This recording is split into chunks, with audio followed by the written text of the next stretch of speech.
오늘 우리에게 주신 말씀은 출애굽기 1장 15절에서 21절까지입니다. 애굽 왕이 히브리 산파 십부라라 하는 사람과 부하라 하는 사람에게 말하여 이르되, 너희는 히브리 여인을 위하여 해산을 도울 때에 그 자리를 살펴서 아들이거든 그를 죽이고 딸이거든 살려두라. 그러나 산파들이 하나님을 두려워하여 애굽 왕의 명령을 어기고 남자 아기들을 살린지라. 애굽 왕이 산파를 불러 그들에게 이르되, 너희가 어찌하여 이같이 남자 아기들을 살렸느냐? 산파가 바로에게 대답하되, 히브리 여인은 애굽 여인과 같지 아니하고 건장하여 산파가 그들에게 이르기 전에 해산하였더이다 하매, 하나님이 그 산파들에게 은혜를 베푸시니 그 백성은 번성하고 매우 강해지니라. 그 산파들은 하나님을 경외하였으므로 하나님이 그들의 집안을 흥왕하게 하신지라. 아멘. 하나님은 우리에게 아무것도 걱정하지 말고 두려워하지 말라라고 말씀하셨습니다. 걱정과 두려움은 매우 비슷한 것 같지만 엄연히 다릅니다. 걱정이라는 것은 사람이 스스로 자기의 삶의 환경을 통제하려는 시도입니다. 그러니까 내가 원하는 대로, 그리고 내가 바라는 대로만 삶이 되어야 된다라고 생각하는 것입니다. 그러니까 조금이라도 그렇지 못하면 어떻게 될까 해서 걱정하는 것이죠. 우리는 끊임없이 걱정하면서 미래를 준비하는 것 같지만, 사실 걱정하는 일은 자신을 해치고 그리고 자기의 삶을 어렵게 만들고 상황을 나쁘게 만들 뿐입니다. 그런데 이렇게 걱정이 해로운 것이지만 걱정하지 않고 살아가는 사람은 이 세상에 없습니다.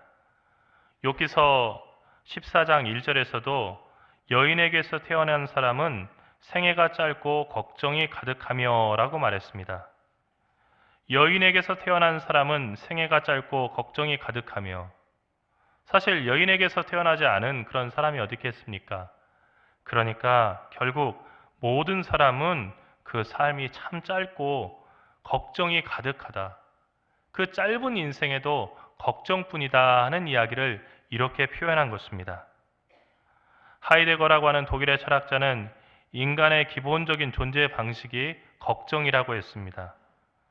살아있는 사람은 누구나 다 걱정하면서 살아간다는 것입니다.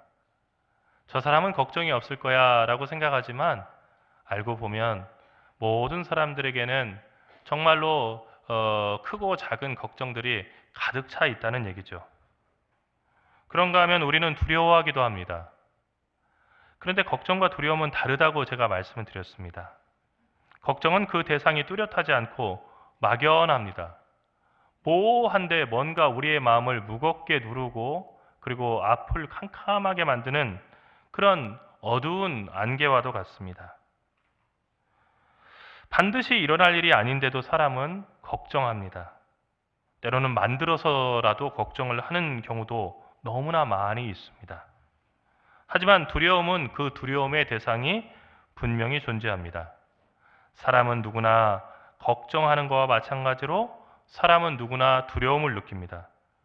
하지만 누구를 두려워하고 무엇을 두려워하느냐는 그 두려움의 대상은 사람들마다 다릅니다. 프랑스의 철학자 바디오라고 하는 사람은 오늘날 우리에게 필요한 것은 두려움에 맞서는 용기라고 했습니다. 하지만 그 용기는 두려움을 모르는 상태가 아닙니다. 진정한 용기는 정말 두려워해야 될 분을 두려워하기 때문에 다른 어떤 것도 두려워하지 않는 마음의 결단입니다. 그렇게 두려워하지 않겠다, 두려워하지 않으리라고 하는 결단이 용기입니다.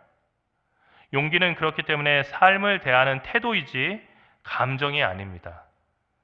성경에서 하나님은 아무것도 두려워하지 말라고 수없이 말씀하셨지만 앞서 얘기하는 것처럼 전혀 두려움이 없는 사람은 없습니다.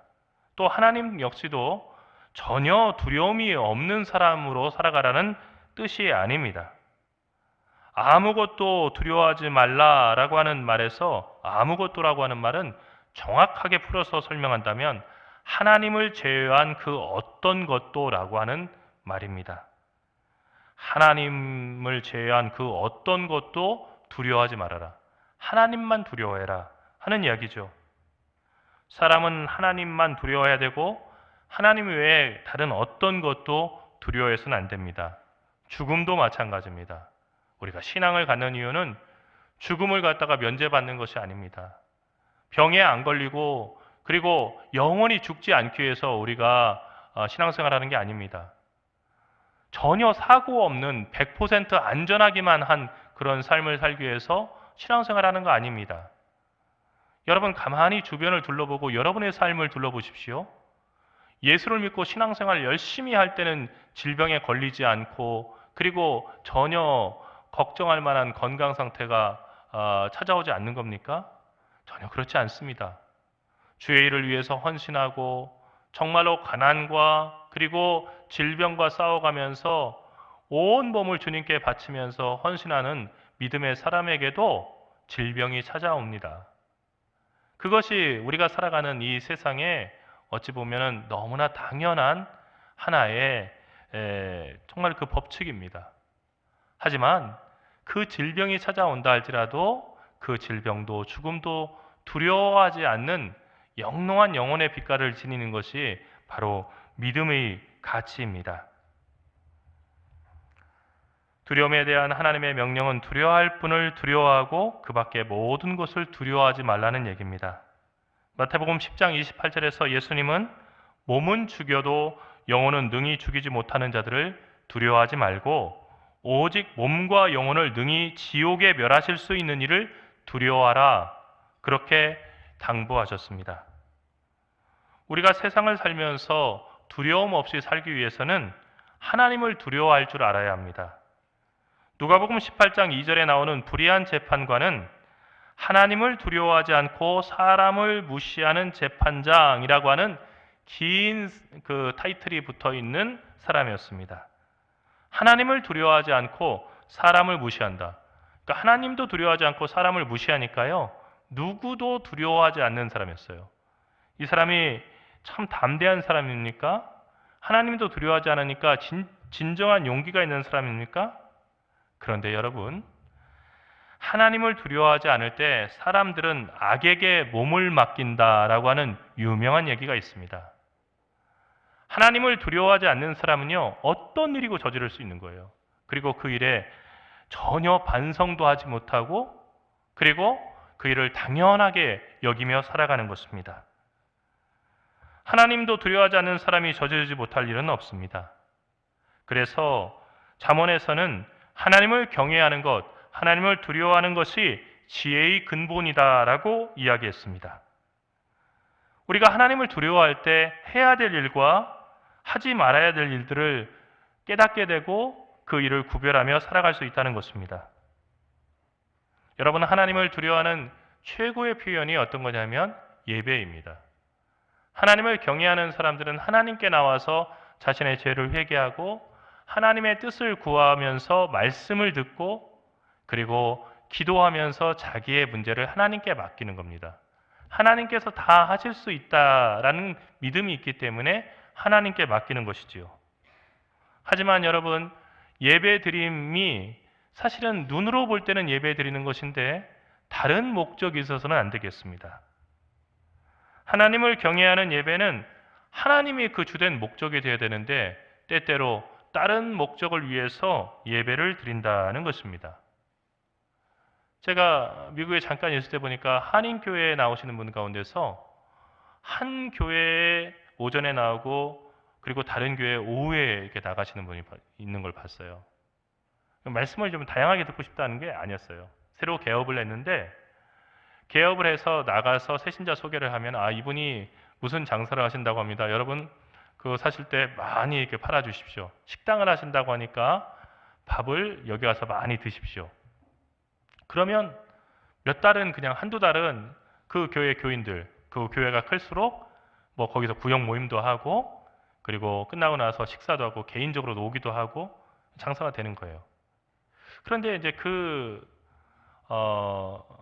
이제 약 기운이 다 떨어질 때, 그러니까 이제 매주 갈 건 아니네 하고 할 때는 이제 교회를 바꾸는 거죠.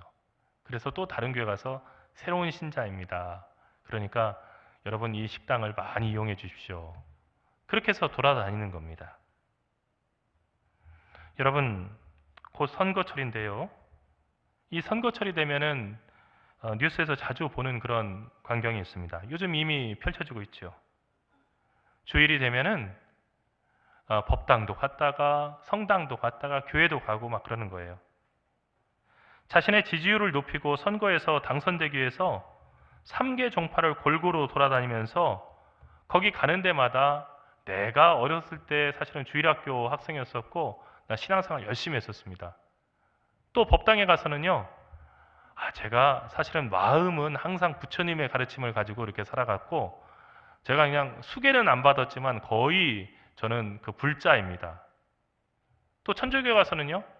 제가 제일 이 사회에서 존경하는 그런 분이 바로 김수환 주기경이시고 그리고 제가 천주교의 영향을 가장 많이 받았다고 생각합니다. 사실 그런 모습들을 볼 때마다 야, 유명 정치인이 그 유명인이 우리 교회 왔다. 저 사람도 믿음이 있다 하고 박수 치면서 저 사람 도와줘야겠네. 그런 생각을 하는데 여러분 거기에다 너무 흔들리지 마십시오. 하나님은 그렇게 만우리 여김을 받으셔서는 안 됩니다. 우리 교회도 뭐 사실은 여의도 순복음교회나 그런 교회가 아니기 때문에 정치인들이 와서 기웃대지는 않겠지만 설령 오신다 할지라도 그분은 그냥 예배 드리는 분으로서 예배 드리고 가시면 됩니다. 앞에 나와서 어느 당이 되었든 간에 뭐 제가 이번에 어디 출마했는데요. 잘 좀 부탁합니다. 그러는 순간 예배는 예배가 아니고 사실은 사람들의 정치적인 모임이 되는 거지요. 많은 그리스도인들이 하나님을 바르게 믿고 의지하게 되면 전혀 두려움이 없는 사람이 된다고 생각을 합니다. 그리고 그렇게 기대를 합니다. 하지만 이것은 조금은 우리가 심각하게 생각해 봐야 될 문제입니다. 전혀 두려움이 없는 사람은 결국은 하나님도 두려워하지 않는 사람입니다. 이 사람은 용기 있는 사람이 아니라 미련한 사람이죠. 우리 조상들은 큰 악을 저지르고도 반성하지 않는 사람들이 있으면 하늘이 보고 있다 이놈아, 하늘 무서운 줄 알아라 라고 하는 이야기로 아주 엄하게 꾸짖었습니다. 자신에게 힘이 있고 돈이 있으니 아무리 나쁜 일을 저질러도 아무도 자신을 비판하거나 처벌하지 못할 것이라고 착각하지 말란 얘기입니다. 하늘이 다 지켜보고 있으니 언젠가 때가 되면 하늘이 판단할 텐데 그러면 그때 그 무거운 심판을 어떻게 받으려고 하냐? 빨리 돌이켜라 하는 얘기입니다. 복음이 들어오기 전에도 우리 조상들은 하늘을 의식하면서 살아가고 하늘 무서운 줄을 알고 살아가는 것을 자녀들에게 교육시켰습니다. 하늘은 모든 것을 다 알고 있고 지켜보고 있기 때문에 그 사람이 저지른 악에 대해서도 심판하신다는 것입니다. 오늘 말씀에는 두려워하는 그 두 사람과 두려워하지 않는 한 사람이 나옵니다. 그 두려워하지 않는 사람은 세상에 아무것도 두렵지 않은 애구방 바로였었고요. 두려워하는 사람들은 하나님을 두려워하는 시브라와 부하라고 하는 연약한 히브리 사람파들이었습니다. 이 두 사람의 이 두 부류의 사람들의 두려움에 대한 그 태도가 어떤 열매를 맺히는지 성경은 대조해서 보여주고 있습니다. 먼저 애구방 바로는 근동 최고의 권력자였습니다. 권력이라는 것이 마성이 있어서요. 권력에 한번 맛을 들이게 되면 자신의 한계를 잊게 되고 그리고 어깨에 힘을 주게 되고요. 그리고 스스로를 대단한 존재로 여기게 됩니다. 권불 10년이라고 하지 않습니까? 어떠한 권력도 10년을 갈 수가 없는데 권력에 들어서는 순간 나는 영원히 이 힘을 발휘할 수 있다는 착각에 빠지고 또 실제로 그 힘을 영원히 발휘하기 위해서 욕심을 부리게 되는 것이죠. 스스로 선과 악을 결정할 수 있고 그리고 생명과 죽음을 결정할 수 있다라고 착각하기 때문입니다. 그래서 교만이라고 하는 것이 권력자들에게 찾아오게 되고 그래서 그 교만에 무릎 꿇은 그 권력자들은 스스로 신이라고 착각하기가 쉽습니다. 또한 자신의 생각이 절대 옳다고 확신하기 때문에 자신의 판단이나 자신의 결정을 지적하고 비판하는 사람들을 힘으로 짓누르고 파괴하기도 합니다. 또한 많은 역사의 그 경험을 통해서 이렇게 보여주는 것처럼 자기에 대해서 비판적인 태도를 취하는 언론들을 억압해서 항상 자신에 대한 용비어천가만 부르도록 만들기도 합니다. 역사학자 알렉시스 드 토크빌이라고 하는 사람은 언론은 우리가 문명을 유지하는 방법이라고 했습니다. 인간은 문명을, 다른 동물하고 다르게 문명을 갖다가 만들고 그 문명을 유지해 가는데, 어떻게 그 문명을 유지해 가느냐? 언론을 통해서 유지해 간다는 것입니다. 언론은 어떤 역할을 합니까? 우리에게 슈피겔, 거울과 같은 그 역할을 합니다. 그래서 그 거울에 비춰보고 우리가 얼굴에 뭐가 묻었는지, 머리가 흐트러졌는지 그것을 확인하는 것처럼 그 언론에 우리 자신을 갖다 비춰보면서 우리 자신을 객관적으로 보려고 노력하게 되는 겁니다. 물론 언론이라는 것이 항상 진실만 전하는 것도 아니고요. 언론이 항상 객관적인 것만도 아닙니다. 언론은 전부 다 자기의 해석의 틀을 가지고 있기 때문에 100% 객관적인 언론은 존재하지 않습니다. 그래서 다양한 얘기를 하는 거죠. 같은 사건을 보고도 이런 얘기도 하고 저런 얘기도 하는 겁니다. 민주주의의 가장 큰 특성은 그런 다양한 의견들이 마음껏 표현되고, 그리고 그것을 비교해보고 논의의 장으로 갈 수 있다는 것이 민주주의의 가장 큰 장점입니다. 그런데 때때로 언론들이 그 기사를 전하는 과정에서 실수가 있다고 해서 언론의 독립성을 빼앗아 버리고 어떤 기사가 나가야 될지 이것을 정부와 권력이 결정하겠다고 하는 것은 매우 위험한 일입니다. 이것은 민주주의를 포기하겠다는 거죠. 독재자들이 흔히 하는 일은 언론에 대한 직접적인 공격입니다. 진시황 시절부터 현대에 이르기까지 동서고금을 막론하고 독재자들이 자신에게 불편한 기사를 쓰는 언론사를 압수수색하고 언론인들을 수사하고 그리고 고문하고 구속하는 일들, 이것은 어제 오늘의 일이 아닙니다. 아주 반복됐던 일이죠.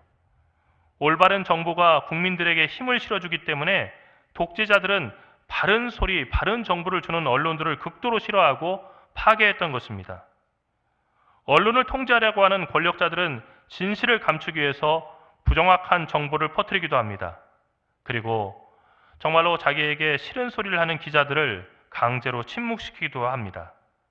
국민들이 모두 나라 안에서 무슨 일이 일어나는지 정확하게 정말로 일거수일투족을 다 안다고 한다면 더 이상 숨어서 자신의 불의와 부정을 저지를 수도 없고 그것을 감출 수 없고 더 나아가서 자기의 권력을 지킬 수 없기 때문에 힘 있는 사람들은 언론을 통제해서 자기가 원하는 이야기만 하도록 그렇게 만드는 것입니다. 소련 당시 러시아도 그랬고 식민 통치를 하던 일본 그 제국도 언론을 통제하고 언론인들을 수사하고 고문하며 구속하고 자신들의 입맛에 맞는 어용 언론만을 갖다가 띄웠던 것을 우리가 잘 기억합니다. 그리고 그렇게 총칼로 자유를 억압하고 언론의 날카로운 질문과 비판을 회피한 권력의 끝이 어땠는지 역사는 우리에게 분명히 보여줍니다. 지나간 역사가 보여주는 확실한 교훈은 스스로 선하다는 생각에 도취한 채 하나님을 두려워하지 않고 스스로 하나님이 되어서 권력과 법으로 백성들을 억압하는 위정자의 결말은 모두 다 비참하다 하는 것입니다. 그 권력자들은 하나같이 이런저런 걱정을 하지만 걱정은 하는데 정말 두려워야 되는 하나님과 백성들을 두려워하지 않기 때문에 그런 불행한 최후를 맞이한 것입니다. 오늘 말씀에 나오는 애굽왕 바로가 그런 사람이었습니다. 이 사람은 확신도 있었고 힘도 있었습니다. 자기의 마음대로 무엇이든지 할 수가 있었습니다. 하지만 이 애굽왕 바로는 하나님을 두려워하지 않았습니다. 하나님께서는 이스라엘 백성을 생육하고 번성하여 온 땅에 가득하게 하리라고 하는 계획을 가지고 계셨고 창세기에서 바로 그 축복을 하셨는데 그 창세기의 축복이 출애굽기에 와서 그대로 이루어졌습니다. 하나님의 뜻이 하늘에서 이루어진 것처럼 땅에서 이루어진 것입니다. 그러니까 하나님의 그 뜻대로 이스라엘 자손들이 많아진 것인데 바로는 그것이 마음에 들지 않았습니다. 그리고 걱정이 됐습니다. 만약에 이 이스라엘 백성들이 애굽을 공격하는 적군들과 한통속이 돼서 우리 애굽을 공격한다면 그리고 우리를 전부 다 죽이고 그리고 우리의 재산을 빼앗아서 이 땅에서 탈출한다면 우리가 어떻게 살아갈까를 염려한 것입니다. 그래서 자신의 권력으로 하나님의 뜻을 막으려고 했습니다. 몇 주 전 우리가 읽었던 말씀처럼 그래서 어떻게 했습니까? 바로가 일을 많이 줘가지고 비동과 람셋이라고 하는 대도시를 갖다가 신도시를 건설하는 그 사업에 이스라엘 백성들을 노예로 부리면서 그 사람들이 피곤해서 더 이상 자손을 갖지 못하게 했습니다. 그런데 어떻게 됐습니까? 그렇게 일을 시키면 시킬수록 더 건강해져서 더 많은 자손이 일어난 겁니다. 하나님의 뜻대로 된 것이죠. 바로의 뜻이 좌절된 것입니다. 그래서 이번에는 오늘 읽은 말씀에서처럼 히브리 여인들의 출산을 돕는 두 명의 산파, 그러니까 히브리 산파 시브라와 부하에게 명했습니다. 그것은 바로 이 산파들이 히브리 여인의 해산을 돕다가 아기가 태어나면 이렇게 들어서 생식기가 있는 자리를 딱 봐서 아들이면은 죽이고 딸이면은 살려두라는 것입니다. 딸이면은 이집트 남자하고 결혼해가지고 그냥 이집트 사람으로 만들면 되는데 아들이면은 이 사람이 히브리 사람인데 이집트 여자하고 결혼해도 결국은 히브리 사람의 자식을 낳는 거 아니냐 하는 생각이었습니다. 그런데 이 명령을 한 바로가 누굽니까? 애굽의 모든 사람들을 살리거나 죽일 힘이 있는 왕입니다. 여러분, 요즘 민주화된 그 시대의 대통령이 아니고요. 자기 말이 곧 법인 왕이었습니다. 그러니까 내 말 안 들으면은 재판하고 그런 거 필요 없이 사형에 처해라 하면 그냥 죽는 거예요. 그런 그 바로 왕이 아무 힘이 없는 연약한 시브라와 부하라고 하는 히브리 산파 둘을 불러서 명령을 한 것입니다. 여러분, 이런 상황이라면 여러분 어떻게 하시겠습니까? 하나님을 믿지 마라, 교회 다니지 마라는 것도 아니고요. 그냥 자기가 하는 일 가운데서 조금 양심에 걸리지만 사실은 많이 걸리겠죠. 살아있는 사람을 죽인다는 것이. 하지만은 아무도 모르는 그 상황 속에서 그 일만 하면 살 수 있다라고 얘기할 때, 안 하면 죽는다고 할 때 여러분은 어떤 일을 선택하시겠습니까? 시브라와 부하는 그 상황 속에서 바로의 명령을 거역하고 히브리 여인들의 남자 아기들을 살리는 일을 그렇게 담대하게 행했습니다. 바로의 명령을 정면으로 거부한 것입니다. 여러분, 그렇게 되면은 바로에게 끌려가서 죽을 수 있는데 어떻게 이런 위험한 일을 했을까요? 그것은 바로도 두렵지만 하나님을 더 두려워했기 때문이라고 성경은 얘기하고 있습니다. 오직 하나님을 두려워했기 때문에 이 여인들은 바로의 명령에도 불구하고 히브리 남자 그 아기들을 살려둔 것입니다. 하나님을 두려워했기 때문에 산파들은 애굽 왕의 명령을 어겼습니다. 하나님을 두려워했기 때문에 산파들은 히브리인들의 남자 아기들을 살렸습니다. 하나님을 두려워했기 때문에 그것이 히브리 산파들의 결정과 행동의 모든 이유였습니다. 하나님을 두려워하기 때문에 이것이 우리 모두의 결정과 행동의 유일한 이유가 되어야 됩니다. 마가는 예수님의 복음을 한마디로 요약하면서 회개하라, 하나님의 나라가 가까이 왔다라고 말했습니다. 복음, 즉 기쁜 소식은 하나님의 나라가 가까이 왔다는 소식입니다. 이 소식을 들은 우리의 의무는 회개하는 일입니다. 그런데 회개라고 하는 것은 우리에게 다가오시는 하나님을 두려워하는 데서 출발합니다. 하나님은 자비와 긍휼의 하나님이신 동시에 우리의 아버지가 되시고 때로는 친구가 되시는 그런 분이시라고 우리가 찬송하고 있지만, 그러나 잊지 말아야 할 것은 하나님은 온 우주를 심판하실 재판장이 되신다는 것입니다. 우리도 그분 앞에 서야 된다는 것이죠. 그렇기 때문에 우리는 하나님이 어떤 분인가를 기억하고 그분을 마땅히 두려워하면서 우리 자신의 잘못된 길에서 돌이켜서 하나님이 기뻐하시는 일을 그렇게 행해야 됩니다. 여러분, 우리가 정말 그 종교 개혁 이후에 하나님께서 우리를 심판하신다는 일을 너무나 가볍게 생각해요. 뭐 그런 얘기하면 율법주의라고 하고, 왜 이렇게 성경을 무섭게 막 심판 그런 얘기하냐고. 근데 여러분 이거는 엄밀한 얘기예요. 엄밀한 얘기예요. 하나님은 우리가 선악간에 행한 그 모든 일들을 다 지켜보고 계시고 그 일을 판단하신다는 거예요. 성경이 분명히 얘기하고 있는 거예요. 그러니까 우리는 자꾸 오늘 이 시대의 설교자들도 그렇고요. 그리고 우리 믿음 생활하는 사람들도 자기에게 불편한 것은 너그럽게 해석을 해버려요.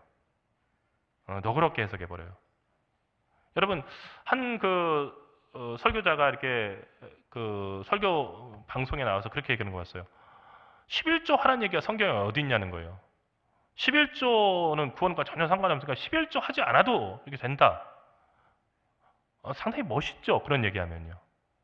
근데 11조 어떻게 했어요? 우리가 믿음의 조상이라고 하는 아브라함이 그 11조를 했고요. 야곱이 베델에서 제가 돌아올 때 안전하게 지켜주면 11조를 하겠다고 약속을 했고요. 예수님께서 오셔가지고 예수님이 헌금을 하고 있냐? 그렇게 얘기하면 정말 멋있어 보이는데요. 과부가 드린 전 재산의 헌금 2렙돈의 헌금을 드린 것을 칭찬하셨어요.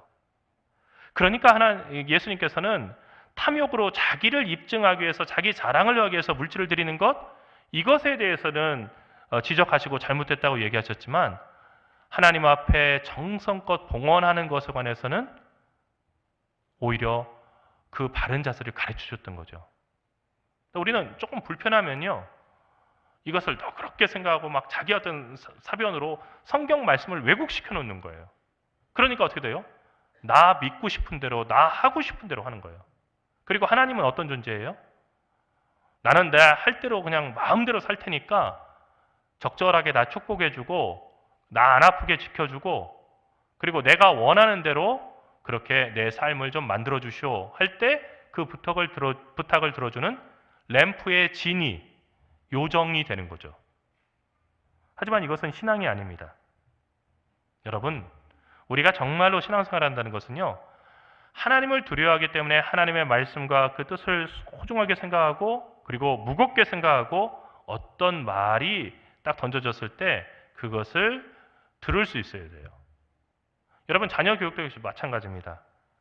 오늘날 자녀들을 갖다 자유롭게 키워야 된다 하면서요. 또 가짜 이렇게 자녀 교육 전문가들이 나와서 자녀들에게 반말하면 안 돼요. 자녀들을 어렸을 때부터 존중해 주세요. 누구씨 뭐뭐 하세요. 그렇게 해서 되겠어요? 뭐 이렇게 참 존중해서 얘기하라고. 여러분 그게 자녀 교육입니까? 잘못했으면요 등짝 한번 맞아야 돼요. 예. 심한 폭력이 돼서는 안 되는 거지만 아이고 이놈아 너 그렇게 하면 되겠어? 하는 그 이야기를 폭력으로 봐야 되는 거예요. 여러분 적절하게 해서는 안 될 일과 해야 될 일을 얘기해 줘야 되고요. 부모가 어떤 얘기를 하면은 그 이야기가 권위가 있게 이렇게 받아들일 수 있는 자녀를 키워야 돼요.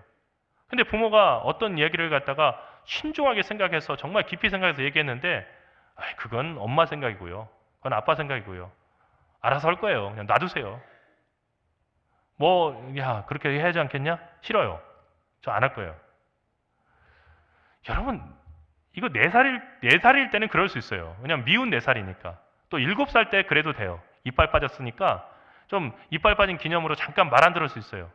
그런데 나이가 들어서 아무리 생각해봐도 이건 합리적으로 맞는 얘기인데도 불구하고 이 부모의 이야기를 갖다가 부모 이야기가 떨어지기가 무섭게 싫어요. 내 마음대로 할 거예요.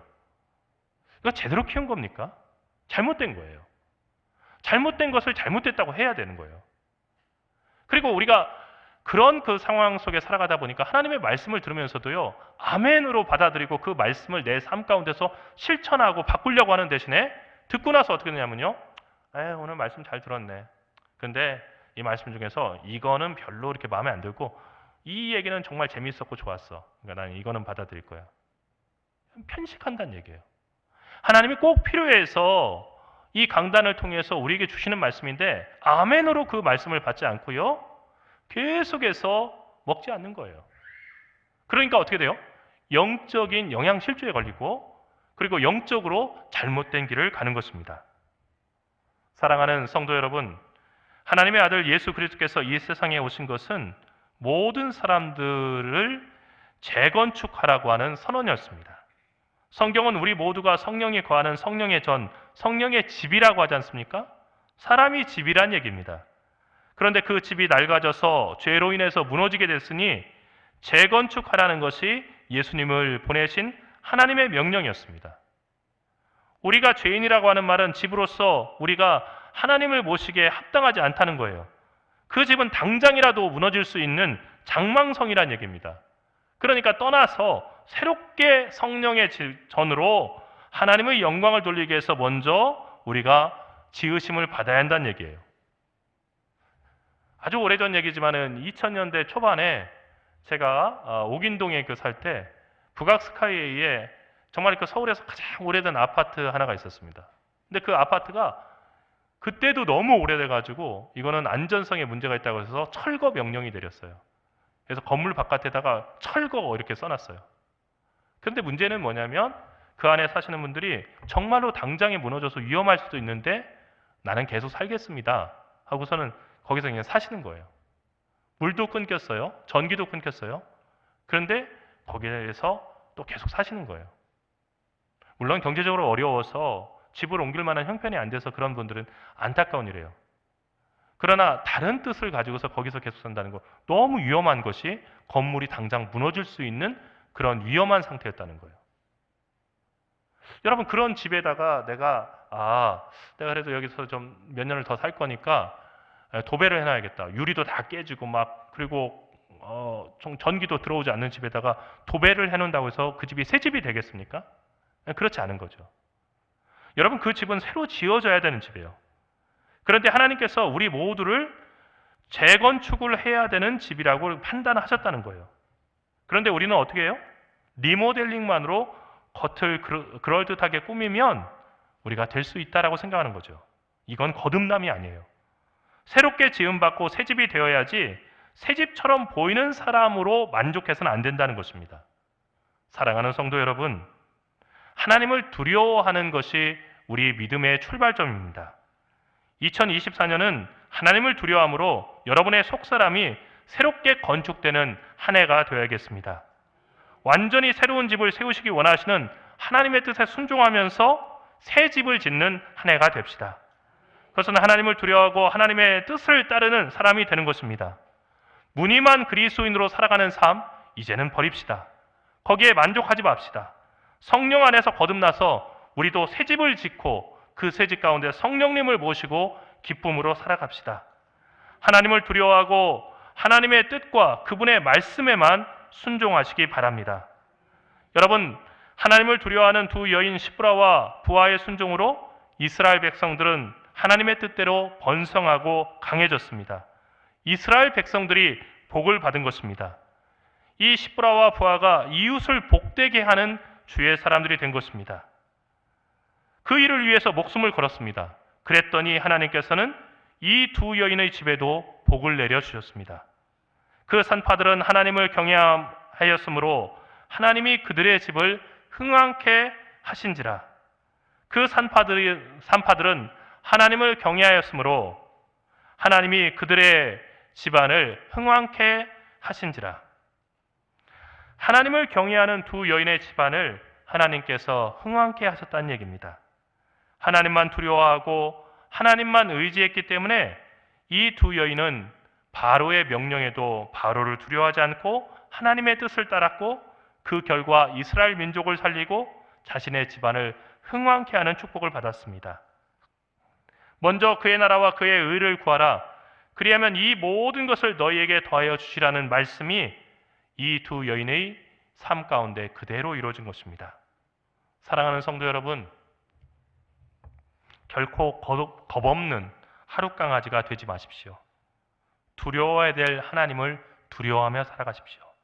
그리고 마음을 다하고 정성을 다하고 뜻을 다해서 그분 뜻을 순종하며 살아가십시오. 그리하면 나머지 모든 것은 하나님께서 여러분에게 더하여 주실 것입니다. 할렐루야.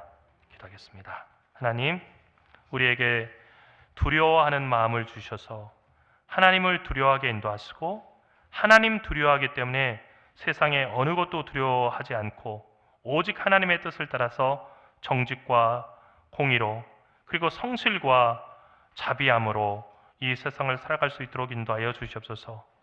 우리에게 잠시 맡겨진 힘과 그리고 물질로 인해서 하나님 앞에 교만해지지 말게 인도하여 주시옵시고 늘 매 순간 하나님 의지하면서 살아감으로 하나님이 주시는 영생의 복을 누리는 저희 모두 되게 인도하여 주시옵소서.